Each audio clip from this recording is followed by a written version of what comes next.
Así que vamos a estar hablando sobre mi familia en el corazón de Dios.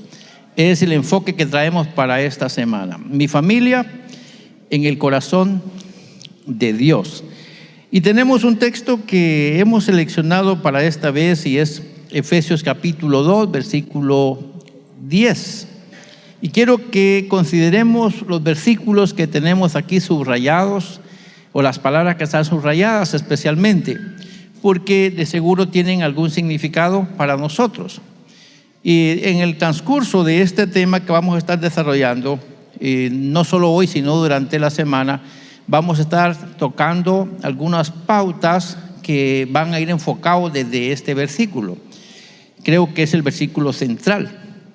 Entonces, Efesios capítulo 2, versículo 10, en la versión Reina Valera 60, dice así: porque somos hechura suya, creados en Cristo Jesús para buenas obras, las cuales Dios preparó de antemano para que anduviésemos en ellas. Amén. Quisiera que ese texto lo hagamos nosotros muy propio y que lo digamos a viva voz todos los que podemos leer. Si usted no lo puede leer, pues también lo puede decir así al son de los demás. Leemos el texto entonces que dice: porque somos hechura suya, creados en Cristo Jesús para buenas obras, las cuales Dios preparó de antemano para que anduviésemos en ellas. Amén. Somos hechura suya. Amén. Somos hechura suya, creados en Cristo Jesús para buenas obras, las cuales Dios preparó de antemano para que anduviésemos en ellas. Este texto nos da la pauta para pensar que no somos algo que resulta como voy a ver qué me sale. El Eterno no estaba jugando cuando está pensando en la creación, a ver qué resulta. Y de repente dice: ve, me salió una persona. Y luego a esta persona tengo que buscarle otra y ves, me salió una mujer. No trabajó el Eterno así. Cuando Él pensó en la creación, y justo hoy tenemos este momento para pensarlo, determinó qué es lo que iba a hacer. Él determinó qué iba a hacer. Aunque el contexto tiene que ver con la salvación por gracia, porque ese es el contexto para este texto, yo tomé en cuenta las palabras clave. Porque nosotros, aunque somos salvos, tenemos que pensar que somos salvos por Cristo Jesús, gracias a lo que somos para Dios desde que Él nos creó. Y quiero que tome ese pensamiento. Somos salvos por Cristo Jesús, por lo que valemos para Él, gracias a lo que Él puso en nosotros desde que nos hizo. Nosotros somos personas que Él nos creó con sus propias manos. O sea, el texto dice: somos hechura suya. Y si pensamos de esto desde el punto de vista de la gracia, entonces por eso aparece aquí que fuimos creados en Cristo Jesús, que hablaría del pueblo de Dios, que aparece en escena gracias a la intervención de Cristo Jesús. ¿Alguien recuerda que Cristo Jesús vino a qué? A dar su vida en la cruz del Calvario, y lo hizo para salvar al ser humano de toda situación perversa que se le había adherido a causa de la desobediencia.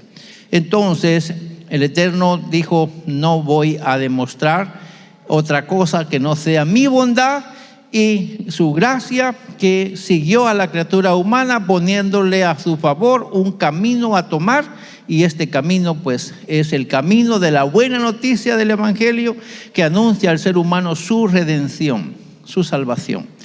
Ahí es que tenemos que pensar en el texto para estar en contexto, que somos salvos porque al ser creados fuimos creados con estimación. Y al habernos desviado, Él, viendo el precio que tenemos como seres humanos, que somos hechura suya, entonces no se tardó en extender su mano para volvernos al propósito para el cual existimos. Entonces tendremos que partir de ahí, porque si hablamos como familia, Hay muchas palabras, muchas cosas que tendremos que decir como familia, pero tenemos que considerar el punto central, que somos creados por Él. ¿Para qué fuimos creados por Él? Para buenas obras, para eso. En otras palabras, para que lo que resulte de nosotros como seres humanos sea siempre el bien. Para eso, para que lo que resulte de nosotros como sociedad siempre sea el bien. Pensando en que ningún otro debería embellecer su mundo que no seamos nosotros. Nosotros deberíamos embellecer nuestro mundo porque somos hechura de Dios. Somos creados por Él. Entonces, estimando Él lo que somos, quiso proveernos el medio de salvación porque para Él, diga conmigo, valemos mucho. Para Él valemos mucho. Otra vez, para Él valemos mucho. ¿Por qué? Porque somos hechura suya. Amén. Somos creados por Él. Él nos preparó para que estuviésemos en buenas obras que Él de antemano había preparado para que nosotros andemos por esas buenas obras. Ahí tendremos nosotros que partir y considerar el por qué vamos a hablar durante todo este tiempo sobre mi familia en el corazón de Dios, que puede hablarse desde una perspectiva de cómo Dios ve la familia, pero también puede verse del trabajo que yo hago para poner a mi familia en el corazón de Dios. Sí me di a entender. Puede verse lo que la familia significa para Él, y yo tengo que decirles, mis hermanos, ustedes tienen que ver a su familia como Dios ve a la familia. Yo tengo que ver a mi familia como Él ve a la familia. Y si pensamos en referencias bíblicas, podemos decir varias que nos ayudan, que ya veremos algunas si el tiempo nos permite. Tendremos que puntualizar nosotros que no somos accidente, ninguno es un accidente. El momento en el que alguien se forma en el vientre de su mamá, no importa quién sea ella en su condición, no importa. Si el Eterno permite que ese vientre tome vida y pueda gestarse en ese vientre un feto y más tarde un bebé, si Él lo permite, ese vientre es un instrumento en las manos del Eterno. Amén. Y tenemos que pensarlo. Y usted dirá, pero habrán algunas cosas que decir de acuerdo a nuestras tradiciones y a veces los hijos que son de pecado, pero solo Dios, el Creador nuestro, puede generar vida. Y si Él lo permite en el vientre de una mujer es porque Él es el que guarda la vida del ser humano sobre la tierra. Y ahí tendremos que partir para considerar lo que significa esto de mi familia en el corazón de Dios. Un trabajo para visualizar a Dios trabajando a mi familia de acuerdo a su corazón, lo que vale mi familia para Él, pero también trabajando yo por lo que representa mi familia y que debe estar en el mejor lugar. ¿Y qué mejor que en el corazón de Dios? En la atención principal de Dios. Mi familia en el corazón de Dios no debe ser un eslogan para una actividad, debería ser el enfoque de cada padre de familia. Y quiero que guarde esto conmigo. Mi familia en el corazón de Dios no debería ser un eslogan para una actividad, sino esto debería ser el enfoque de cada padre de familia tomando la acción de un mayordomo que sabe que deberá rendir cuentas a Dios de cómo construyó la familia que Él le confió. ¿Se entiende este pensamiento? Cuando yo pienso en mi familia, en el corazón de Dios, tengo que verlo desde esa perspectiva, tomando en cuenta o tomando acción de mayordomo.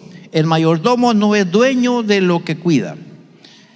Se sabe en ese término, el mayordomo no es dueño de lo que cuida. El mayordomo tiene que cuidar pensando que se le va a pedir cuenta de lo que cuida. ¿Se entiende eso? Entonces nuestros hijos, mis hermanos, puedo decirlo con certeza, son herencia del Señor. O sea, diciéndolo de otra manera, Él nos permite una herencia, pero no para que hagamos con esa herencia lo que querramos, sino que hagamos de nuestros hijos lo mejor para Él. Qué confianza la que Él nos otorga al darnos hijos.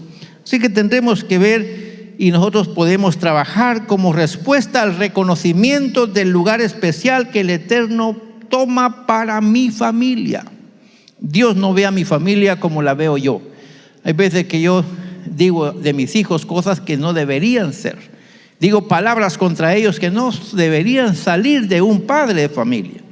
Hay veces que le decimos a los hijos expresiones que si nuestros hijos no nos respetan, se pueden llenar con suficiente energía para gritarnos en la cara palabras que también nos van a vituperar a nosotros. A veces se nos salen palabras para nuestros hijos que no son palabras de un padre conforme al corazón de Dios. Y recuerde, estábamos conversando con mi familia hace poco, ayer creo que fue, o fue hoy temprano, creo que fue ayer, y mi hijo rapidito reaccionó y dice: ¡Ey! Cuida esa palabra. No era una palabra que iba contra mis hijos, pero es una palabra que tiene sentido, tiene significado, y una vez dejamos ir la palabra, el efecto que puede ocasionar esa palabra pudiera ser lamentable. Entonces, como familia, inmediatamente alguien en ese momento dice: hey, momento, detengan esa palabra.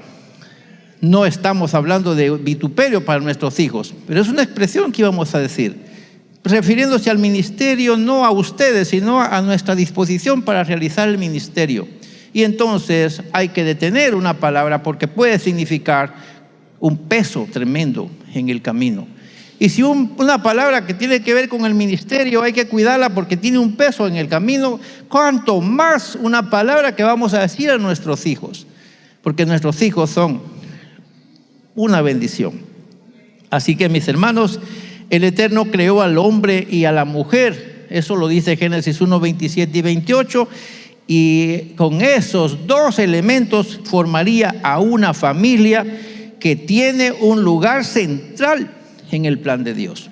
Y aquí tendremos que ir visualizando que en el enfoque de mi familia en el corazón de Dios, parte de la referencia bíblica en donde se nos informa eso que acabamos de decir. El Eterno formó dos personas y con esas dos personas tenía todo un proyecto. Tenía un semillero para crear a la humanidad entera, esperando que esta familia fuera llena de bendición, pues con esa familia llenaría la tierra, y asimismo esta familia debería ser de acuerdo al diseño de Dios. ¿De dónde se nos perdió la familia? Eso ya lo hablaremos en alguna ocasión que tengamos oportunidad. Pensando entonces en esto, deberíamos decir que cada miembro de la familia tiene un papel importante. ¿Lo puede decir conmigo, por favor? Cada miembro de la familia tiene un papel importante que desempeñar en la construcción de una sociedad familiar. Oiga esa palabra, sociedad familiar. Y hay algunos que esta conversación les está llegando bastante tarde. No tan tarde como para no lograr algo, porque hay algunos recursos que no se han quemado todavía. Por ejemplo, las rodillas, la oración. Yo aconsejando a la iglesia en una ocasión, algunas hermanas que llegan a la iglesia me dice: tarde me llegó ese mensaje. Yo le digo: sí, en cierta medida, pero todavía podemos desarmarnos las rodillas ante el Señor, pidiendo por nuestros hijos para que nuestros hijos se levanten. Y el Señor puede hacer cosas que para ustedes ya son imposibles. No se trata de echarle la culpa y hacer pedazos a un hijo cuando ya se nos desarmó la familia con él, sino pensar quién tuvo el error y caer de rodillas delante del Señor pidiendo perdón y pidiendo misericordia por la familia, y el Señor va a restaurar, porque Él se goza en el trabajo de restaurar. ¿Estoy diciendo algo? Espero que sí. Entonces se goza en restaurar.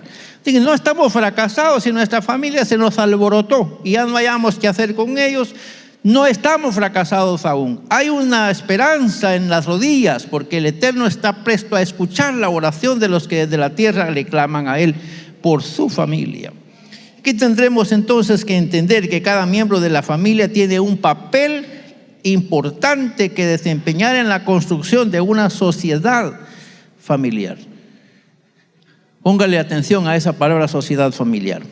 Pensando en el enfoque de mi familia en el corazón de Dios, nos tocaría asumir que siendo nuestro Creador un Dios de amor, teniendo en Él la familia, la base para su procedencia.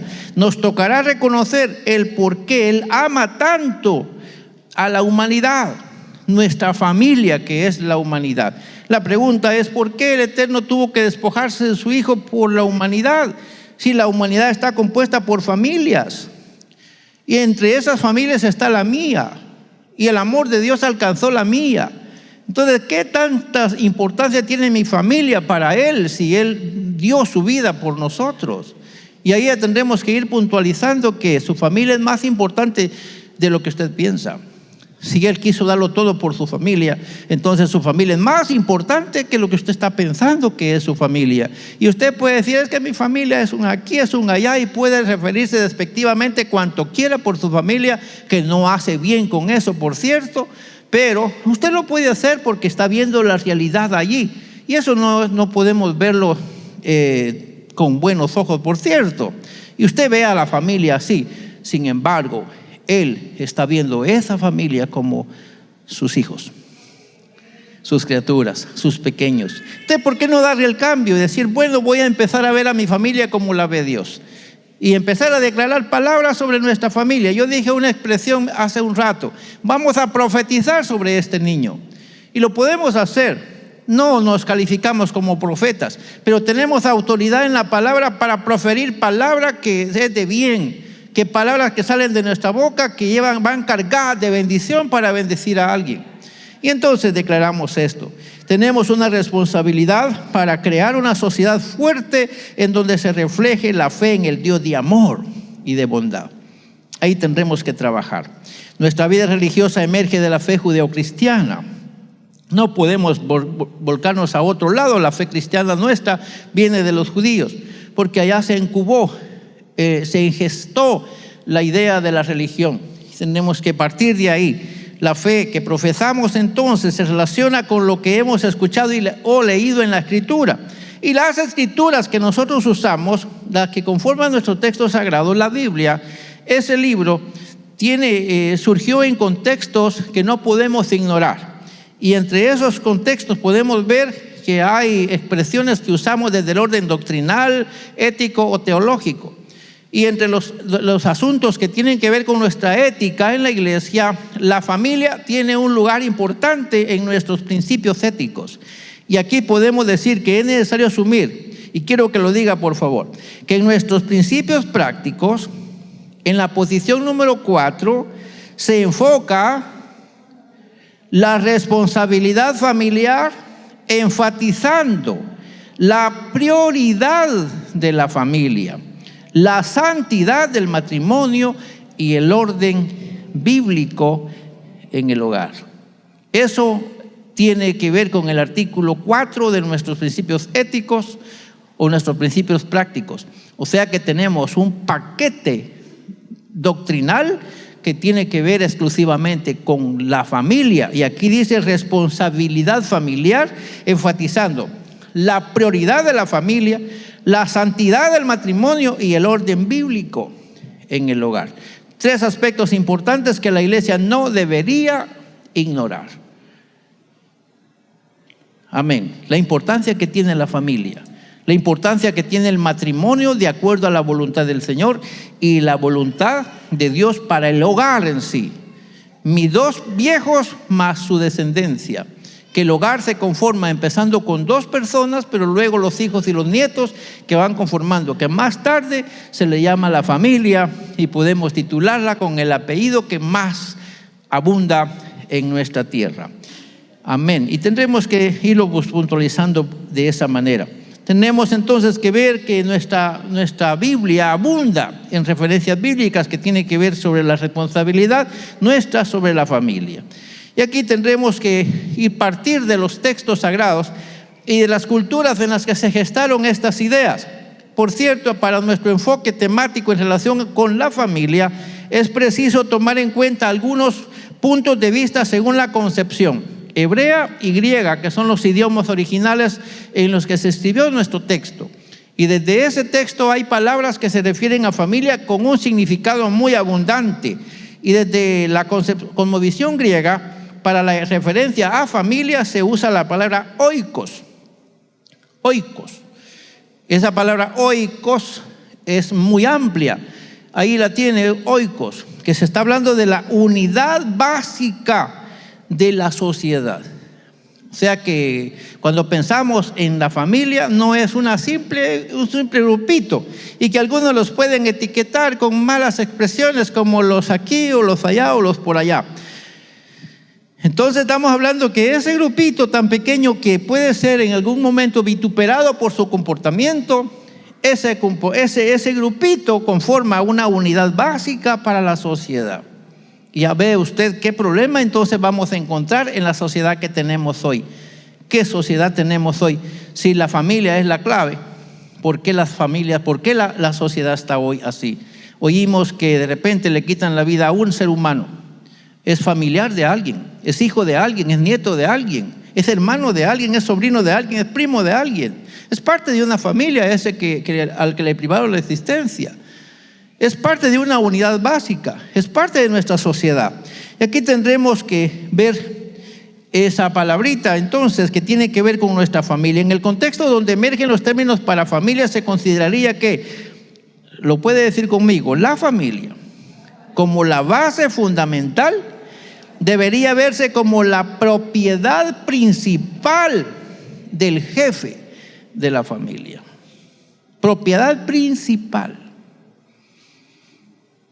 Háganme números ustedes a ver qué cosa es su propiedad principal, a ver a qué ocurre a pensar. Si yo le preguntara a alguno de ustedes cuál es su propiedad principal, antes de haber oído esta declaración me diría: mi propiedad principal es mi casa, mi carro, mi finca, mi trabajo, y puede tener razón para justificar el por qué son para usted su propiedad principal. Pero desde el punto de vista en el que se gesta nuestro texto, la propiedad principal para el jefe de familia, diga conmigo, es mi familia. Es la primera propiedad. Pero se creía que cuando dice la Biblia, cree en el Señor Jesucristo. ¿Y qué más sigue? Y serás salvo tú y tu casa.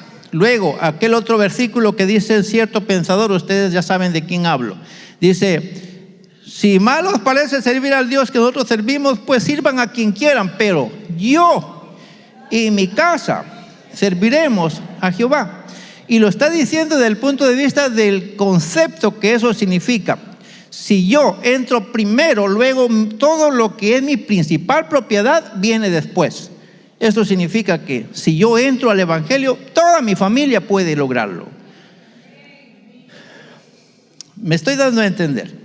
Porque la propiedad principal debería ser ¿quién? La familia. La pregunta es: ¿la prioridad principal para nosotros es eso? ¿O qué? ¿O cuál ocupa la prioridad principal?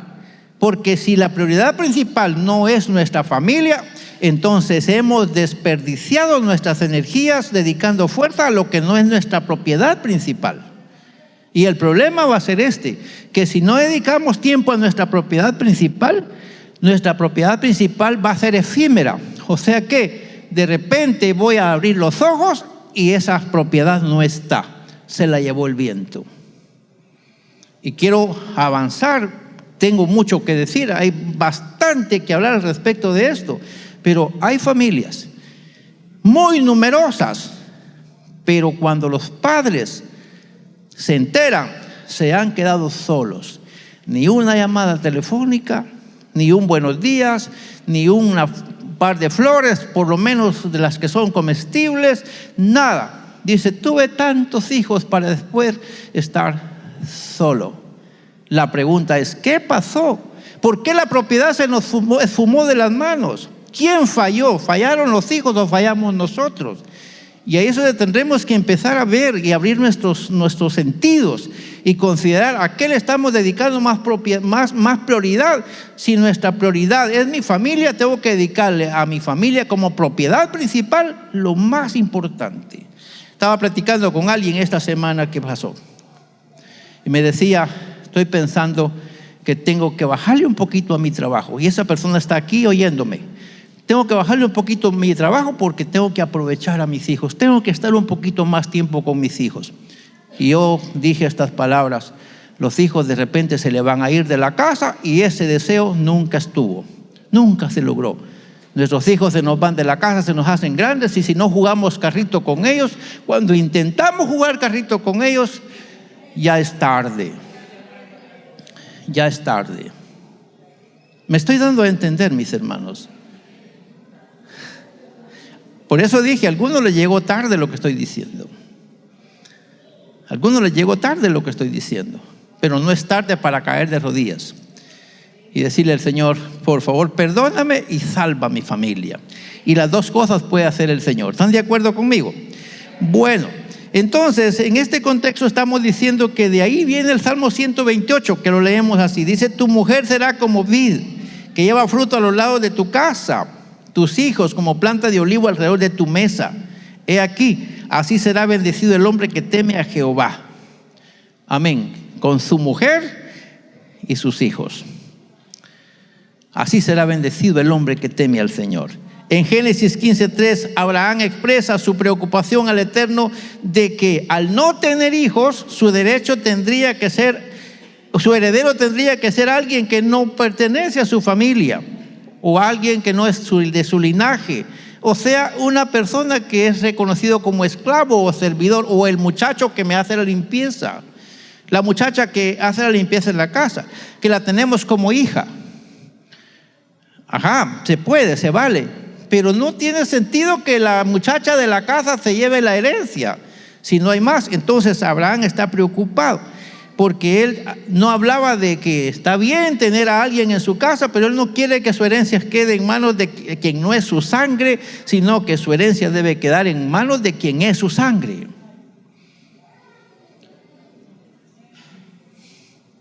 Estamos hablando de eso. Es importante reconocer que la Biblia incluye no solo a los miembros principales que son mis papás y los hijos, sino está también acudiendo a los parientes cercanos, aún los esclavos en el hogar. En este caso diríamos que oikos significa casa o la familia con todos sus recursos para la subsistencia. O sea que si yo tengo familia en casa, se vale decir oikos porque cubre a la familia. Es cierto, ellos son parte de la familia. Y aquí hay algunos de ustedes que saben lo que estoy diciendo, porque hay algunos que son reconocidos como hijos cuando no son biológicos.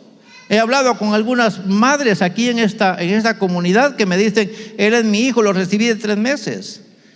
Me lo regalaron. Pero lo reconoce como hijo y él dice mamá y los hijos dicen abuela, a la que no es su abuela biológica, porque fue crecido en esa casa. ¿Tiene sentido? Sí. Pero no podemos cambiar la idea de la bendición que representan los que son nacidos del vientre de la mujer que nos acompaña en el caso de los caballeros.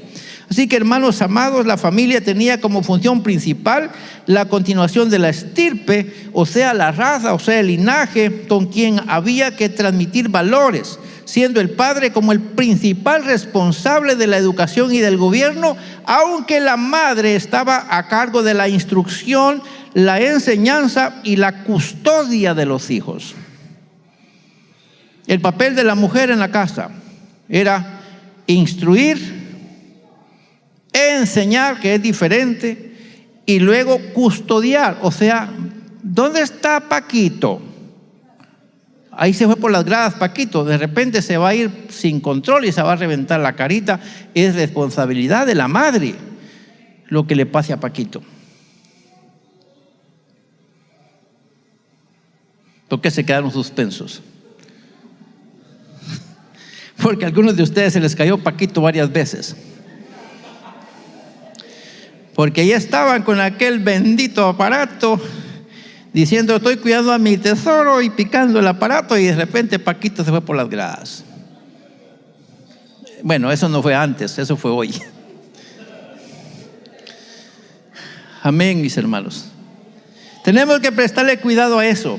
La madre tiene un papel importante en la familia y el padre también. Ambos son responsables. Así como es responsable el papá, es responsable la mamá. El papá de llevar a la casa los frijoles y de la mamá cocer los frijoles. Amén. Pero no solo cocer los frijoles, saber las edades de sus hijos para ver si se los pueden comer parados o se los pueden comer acostados, o se los pueden comer molidos. Amén. Usted dirá, pero está hablando así tan barato. Sí, barato, porque es la comida principal. Tenemos que aprender y enseñar cómo es que se comen las cosas. Y así como enseñamos a comer, también enseñamos a no comer. ¿Están de acuerdo conmigo? Bueno, la familia. Familia entonces implica no solo la unidad nuclear de padres e hijos, abarca a parientes lejanos, el linaje. Y vea este punto que me encontré por ahí. La familia judía es el núcleo de la vida religiosa y social. O sea, la semilla principal. Diga conmigo, la semilla principal es la familia. La semilla principal. Si lo quiere leer conmigo, dice así: la familia judía es el núcleo de la vida religiosa y social, donde se transmiten valores, tradiciones y la fe del Dios creador. El trabajo de las madres, específicamente de las madres, es orientar a sus hijos sobre la vida religiosa. Aquí en esta casa no se miente. ¿Por qué no se miente? Porque somos evangélicos. En esta casa no se roba. ¿Por qué no se roba? Porque somos evangélicos. En esta casa no se pelea. ¿Por qué no se pelea? Porque somos evangélicos. En esta casa vamos a la iglesia. ¿Por qué vamos a la iglesia? Porque somos evangélicos. Y los niños van acostumbrándose a ese lenguaje. Y de esa cuenta se está hablando de religión, que ya se los enseñé en una ocasión, que significa el reconectar con el Creador. Reconectar con Dios a través de la fe. Y luego las tradiciones, o sea, los valores. Hermanos amados, ¿cómo es posible que en una familia que se miente, los hijos sean personas que no mienten? No es posible. Si mi papá miente, es fácil que yo mienta. ¿O creen ustedes lo contrario? Si el papá es el maestro, entonces no esperemos que nuestros hijos hagan lo contrario, si los maestros principales están donde están nuestros hijos. Y ese tema lo tocaremos un poquito enseguida. Ya veremos el problema que hay en quiénes son los que cuidan o los que están más tiempo con nuestros hijos, y entonces, con el respeto que todos me merecen, pero si sus hijos no pasan tiempo con usted como madre o con usted como padre, y si sus hijos tienen comportamientos que no se parecen con los suyos como hombre o como mujer, madre, entonces pregúntese a quién están aprendiendo. ¿Por qué el comportamiento? ¿Por qué las palabras? Si las palabras de mis hijos no son las que yo digo, entonces acérquese a ver quiénes son los maestros o los mentores de sus hijos. Pero es responsabilidad de los padres todo eso. Me metí a problemas. Seguramente no quieren decirme amén en esto que dije, pero no es mi culpa, es la necesidad. El Eterno le dijo a Moisés: yo soy el Dios de tu padre, Dios de Abraham, Dios de Isaac, Dios de Jacob. Al identificarse el Eterno como el Dios de Abraham, de Isaac y de Jacob, significa que este Dios no solo se presentaba a Moisés como su Dios, sino que también, diga conmigo, el Eterno recordaba a Moisés la promesa que había hecho a sus antepasados. ¿Quiénes son sus antepasados? Abraham, Isaac, Jacob. Son los antepasados de Moisés. Entonces, si el Eterno le está diciendo: yo soy el Dios de esos señores, entonces tiene que reconocer que le está hablando de su compromiso, de su fidelidad con sus personas o con las personas que representan a su descendencia, aunque ellos ya no estén vivos. Amén, aunque no estén vivos. Tenemos la responsabilidad de honrar a nuestros padres aunque no estén, porque el Eterno tiene memoria de nuestros padres. Él nos va a heredar de acuerdo a lo que nuestros padres fueron. Y aquí podemos ver que Éxodo, por ejemplo, alude a la fidelidad de Dios en cuanto a su promesa, incluso después de que las generaciones ya hayan pasado a la historia. Mi abuela, mi bisabuela, mi tatarabuela eran siervas del Señor, ministros del Altísimo. Entonces, ¿qué se espera que sea yo?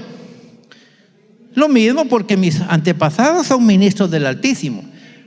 Pero cambiemos. Y si son lo contrario, ahí sí no me voy a meter, porque de repente a algunos no les gusta que le toquen esa tecla. Pero sí tenemos que analizar nosotros.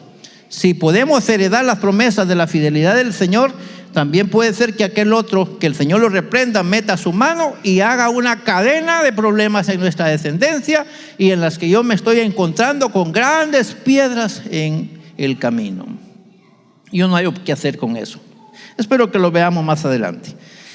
Por ejemplo, en el Salmo 127, ahí leemos en ese Salmo 127 que si Jehová no edificara la casa, en vano trabajan los padres o los que la edifican. Si Jehová no guardara la ciudad, en vano vela la guardia. Y aquí pareciera que le estamos dando a Dios la responsabilidad. Pero luego dice: he aquí herencia de Jehová son los hijos, cosa de estima el fruto del vientre. Como saeta en mano del valiente, así son los hijos habidos en la juventud. Y luego dice: bienaventurado el hombre que llenó su aljaba de eso, o una caja de ellos, no será avergonzado cuando hablare con los enemigos en la puerta. No voy a explicar ese salmo hoy, pero de acuerdo con este punto de vista bíblico, se interpreta que el creador de la familia es el Eterno. El creador de la familia es el Eterno, que el hombre puede usar a su familia para construir un futuro con su estirpe, en este caso con su familia, con la ayuda de Dios. Con mi familia, yo recuerdo a un señor que tenía hijos bastantes. No voy a mencionar el número porque de repente me ve y no quiero que se vea señalado. Sí, porque mi mensaje se va al aire.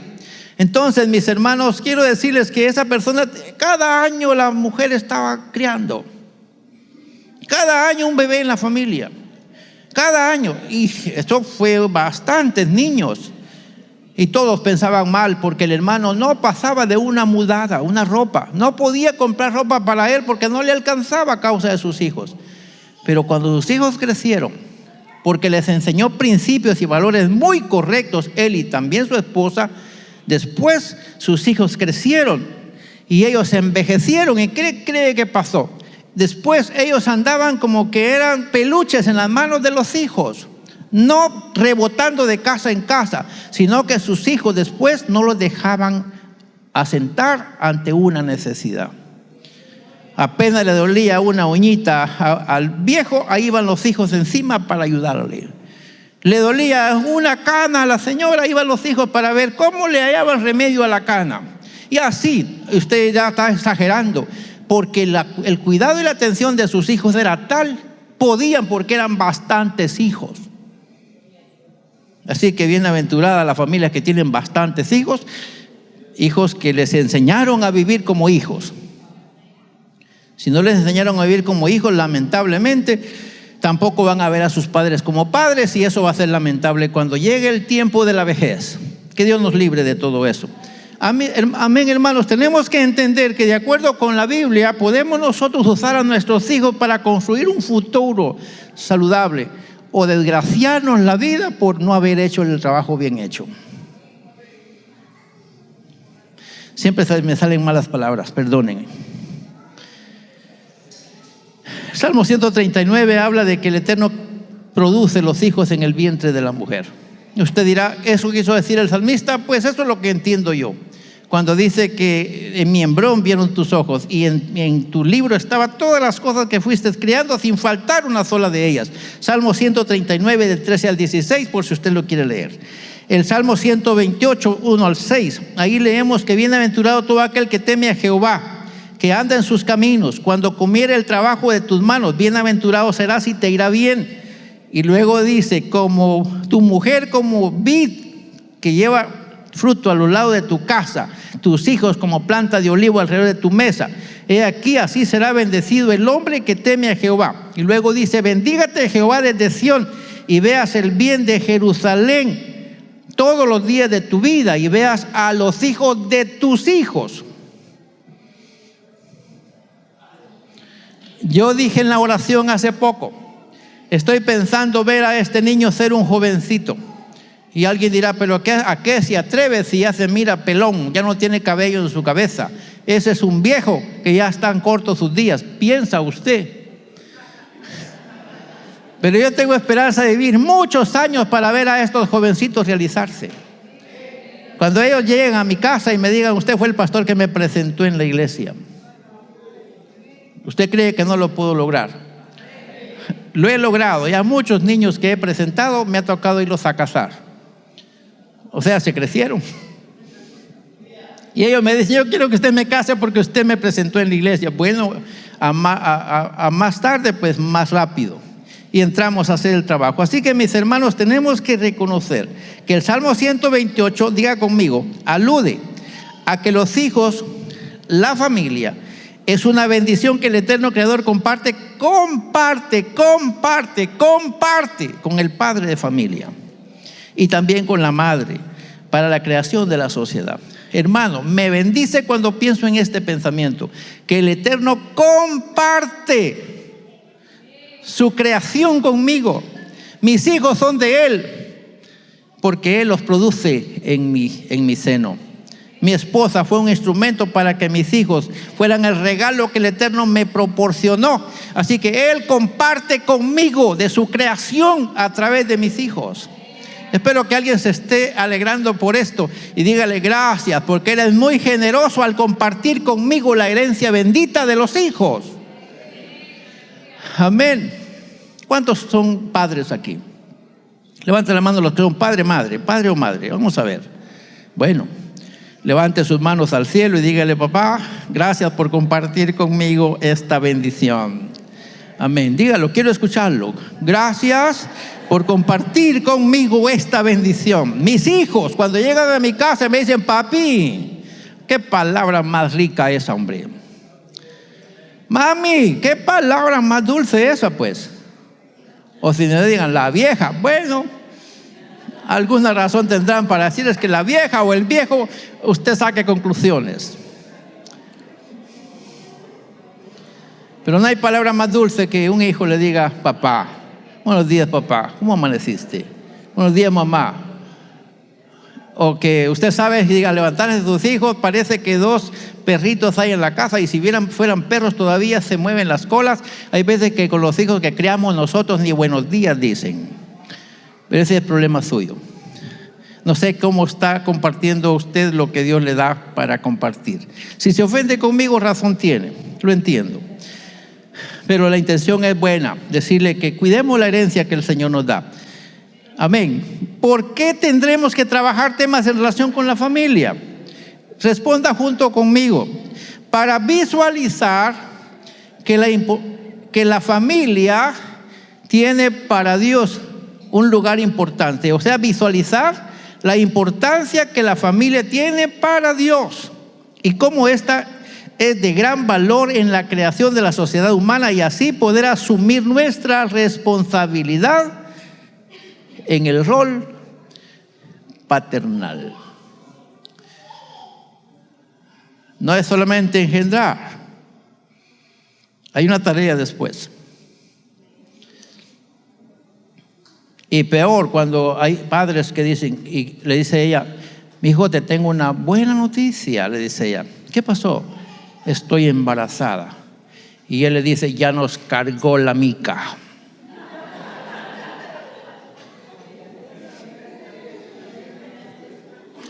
Y ese embaracito que está ahí, que todavía no sabe distinguir, absorbe inmediatamente el gesto del padre cuando le dice esa palabra. ¿O piensa que no? Es un ser humano que se está formando. ¿Cómo mira el Creador de la vida? Cuando el padre, cuando el macho responde de esa manera. Y ahí comienza a gestarse una sociedad con problemas de auto o baja estima. Desde ahí comienza. Esa palabrita. Después pues vamos a ver cómo le hacemos. Voy a ver si me voy para los United, para ver si hacemos plata. Y de repente se va para los United y allá se le olvida que dejó una querecita aquí y dejó a la mamá con su propio embarazo. Tenemos que asumir el rol paternal. Amén. Si la embarazamos, tenemos que luchar cómo creamos ese embarazo. Lo hablaremos después. Lo hablaremos cuando haya tiempo. Así que, hermanos, vamos yendo a las partes importantes de la introducción, y usted ya todavía está introduciendo, sí, todavía. Así que tenemos propósito para estas pláticas. Y el propósito es que cada integrante de la familia pueda considerar el valor que la familia tiene para Dios. Ver la importancia que tiene el núcleo familiar en la conformación de la sociedad humana, y que al final de cuentas, diga conmigo esa palabra si puede, tenemos la sociedad que hemos construido. ¿Cómo es la sociedad de hoy? No me responda, pero es la sociedad que nosotros hemos producido.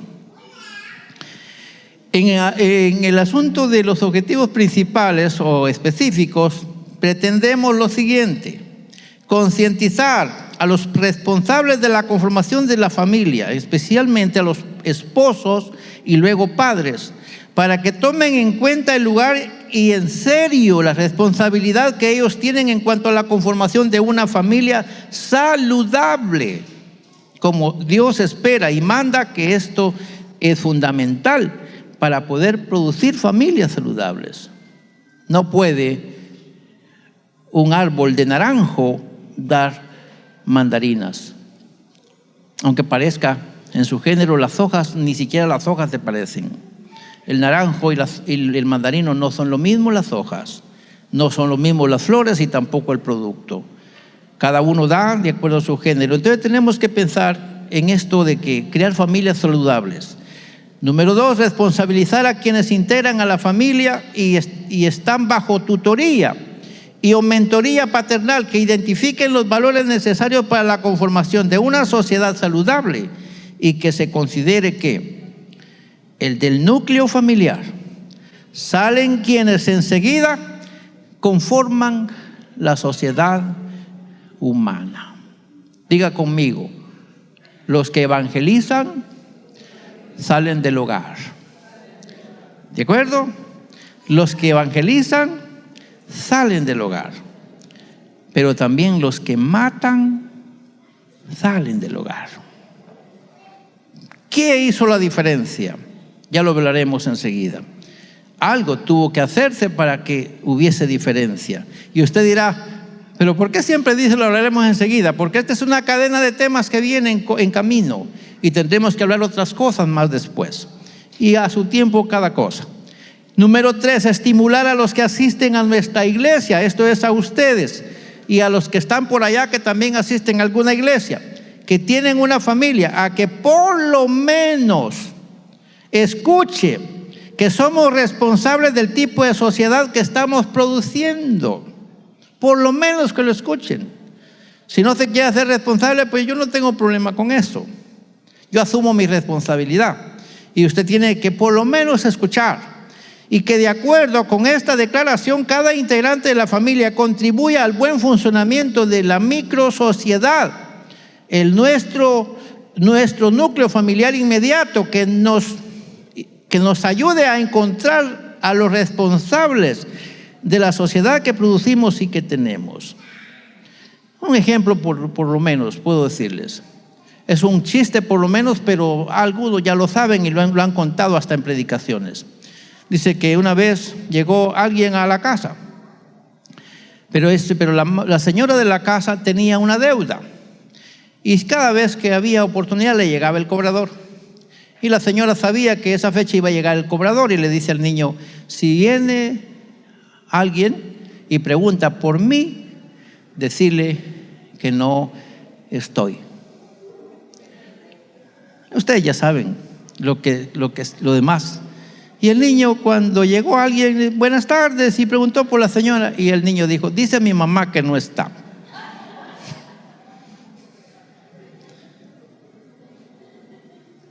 Dice mi mamá que no está. La pregunta ¿es correcta esa enseñanza? Entonces, saque conclusiones usted. Así que, mis hermanos, según la Biblia, todo parte de la creación de un hombre y una mujer con la facultad de reproducirse como especie humana. La conformación de la humanidad inició con 2 personas y con la semilla puesta en estos 2 individuos ha llenado los confines de la tierra. Es pues, por lo tanto, el contexto familiar una clave fundamental para tener la sociedad que queremos o que merecemos. La familia propicia vida o muerte. Debería producir un ambiente de bendición, debería realizarse en el amor de Dios, vivir en unidad, propiciar un ambiente con bendiciones generacionales. Esto debería ser la familia. Tendremos que pensar que todo lo que estamos hablando es desde una perspectiva bíblica. La palabra tenemos de por medio para orientar. No leemos otro asunto. Así que, mis hermanos, tenemos que entender que desde la perspectiva bíblica, la familia es mucho más que un grupo que vive en una casa. La familia es como una semillita que tarde o temprano o tarde produce. Y eso es irreparable o loable. Que Dios nos ayude. La familia, según Dios, debe ser un hogar donde se aprende. Quiero que lea conmigo esto, por favor. La familia, según Dios, debe ser un lugar donde se aprende, se crece espiritualmente y se construye un legado de fe. Y por ende, se construye una sociedad de bien. Eso debería ser la familia. Eso es lo que Dios espera. Porque cuando Dios creó al hombre, lo creó bueno. ¿No están de acuerdo conmigo? Cuando Dios creó a los primeros seres humanos, los creó buenos. Se arruinaron en el camino gracias a aquel que se averilló en la sociedad humana. Y nosotros que se le hemos permitido. Que Dios nos perdone. No deberíamos permitir que la familia sea una fuente de contaminación social, que temprano o tarde sufrirá aniquilación.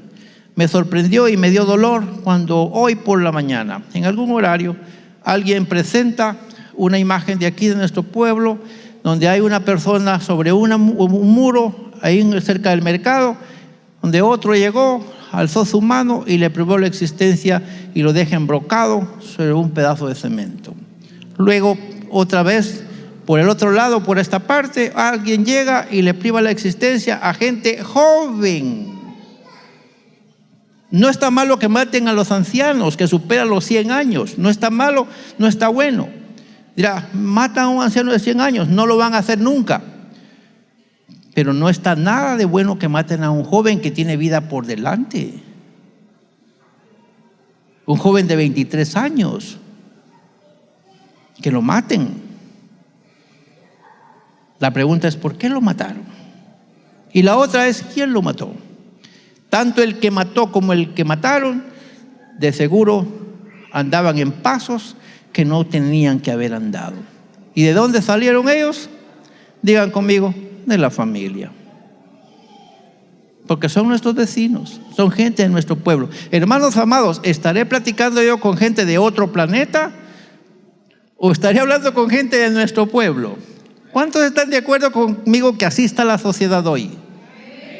¿O no está así la sociedad?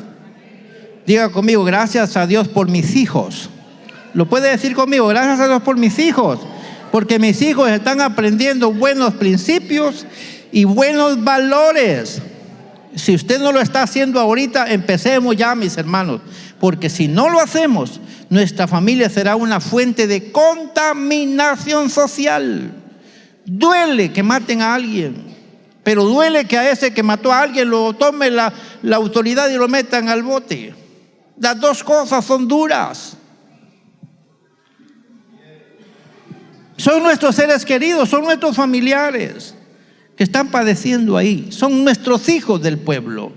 Tenemos que prestarle atención a eso. Y aquí quiero que pensemos en esto. Por lo tanto, es nuestra responsabilidad ponerle atención a la clase de familia que estamos construyendo para hacerlo de acuerdo con la voluntad de Dios. Yo quiero que mis hijos lleguen a viejitos, mucho más viejos que yo. Yo no me quiero morir todavía, espero que mis hijos vivan muchos años más después de mí. Y usted dice lo contrario. Usted quiere que sus hijos sean gente adulta. Levanten la mano los que quieren una generación que viva muchos años. Vamos a ver una generación que viva muchos años. Amén. Ya lo hablaremos desde el punto de vista bíblico. ¿Qué dice la Biblia para vivir bastante? Ya lo veremos en la palabra. Así que para finalizar, quiero que lea conmigo lo siguiente. Para finalizar, diga conmigo: el Eterno espera que la familia sea generadora de un ambiente que da vida. Número 2, el Eterno espera que la familia sea una sociedad bendita, bendecida y para bendición. El Eterno espera que la familia se realice en amor como reflejo o como un reflejo de ser receptora del amor de Dios. ¿Están de acuerdo conmigo? Bueno, el Eterno espera que la familia viva en unidad incondicionada, considerando la base en la que fue planeada y que la unidad es un recurso que propicia la paz, la armonía y la bendición. Y por último, el Eterno espera que la familia propicie un ambiente de bendición generacional. Así era mi tatarabuelo, un hombre próspero y bendecido. Así era mi abuelo, un hombre próspero y bendecido. Así soy yo, un hombre próspero y bendecido. Así son mis hijos, hijos prósperos y bendecidos. Así son mis nietos, hijos prósperos y bendecidos. Hermanos, ¿qué malo tiene desearlo? ¿Y qué malo tiene declararlo? Y que así sea. Entonces tenemos que luchar para que todos estos deseos que el Eterno tiene para nuestra casa los podamos lograr nosotros. Así que seguramente tendremos que trabajar junto a Dios.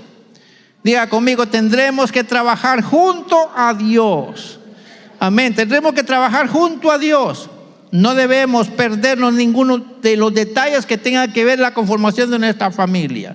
Y por supuesto, les invito a no perderse ninguno de los detalles que tienen que ver con el desenlace de esta declaración que hemos hecho en esta ocasión. Estaremos esperando a la expectativa que Dios nos hable en esta ocasión y que nos hemos preparado para que Dios haga de nuestra familia una familia bendita, bendecida y para bendición. Quiero que lo declaren 3 veces. Yo quiero que mi familia sea. Otra vez, yo quiero que mi familia sea bendita, bendecida y para bendición. Otra vez.